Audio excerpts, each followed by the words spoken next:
Hi everyone, welcome back to English Step by Step.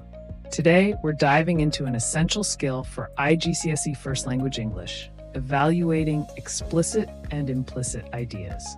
If you've ever struggled to identify these or explain your thoughts clearly, this lesson is for you. What are explicit and implicit ideas?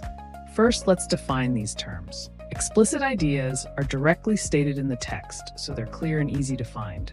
Implicit ideas, on the other hand, are suggested or implied. You'll need to read between the lines to uncover them. To evaluate both, you must explain whether you agree or disagree, and most importantly, why. Let's start with explicit ideas. These are clearly expressed, so you can evaluate them by analyzing their accuracy, logic, and relevance. Here are 5 examples to help you practice. Example 1. Regular exercise improves mental health. To agree, you might say, exercise releases endorphins, reducing stress and boosting mood. Research proves it helps people manage anxiety and depression. To disagree, you could argue, while exercise helps, mental health issues often stem from deeper causes like genetics or trauma, which exercise alone cannot address. Example 2. Reading books improves vocabulary more than watching videos. To agree, books expose readers to advanced vocabulary and complex sentence structures, which videos often lack.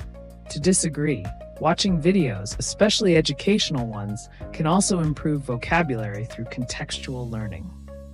Example 3. Using public transport reduces air pollution. Agree. Fewer cars on the road means less harmful emissions, especially in urban areas. Disagree. Public transport still uses fossil fuels in many regions, and inefficient systems may not attract enough users to make a real impact. Example 4. Banning single-use plastics will solve the plastic waste crisis. Agree? Single-use plastics are a major contributor to pollution, so banning them is a significant step towards reducing waste. Disagree. The plastic waste crisis involves other issues like microplastics and industrial waste.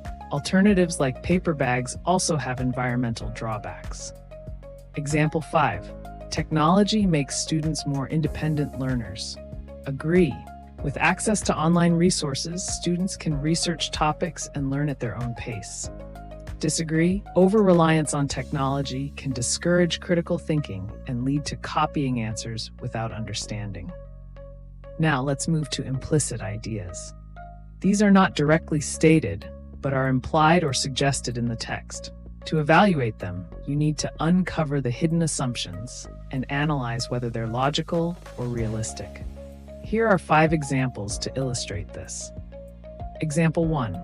Strict school uniforms promote discipline. Agree. Uniforms reduce distractions and foster equality, creating an environment where students can focus. Disagree. Discipline is more influenced by teaching methods and school culture. Uniforms alone cannot ensure good behavior. Example 2. We should reduce the work week to 4 days. Agree. Shorter work weeks allow employees to recharge, increasing productivity and satisfaction. Disagree. Some industries like healthcare need longer hours.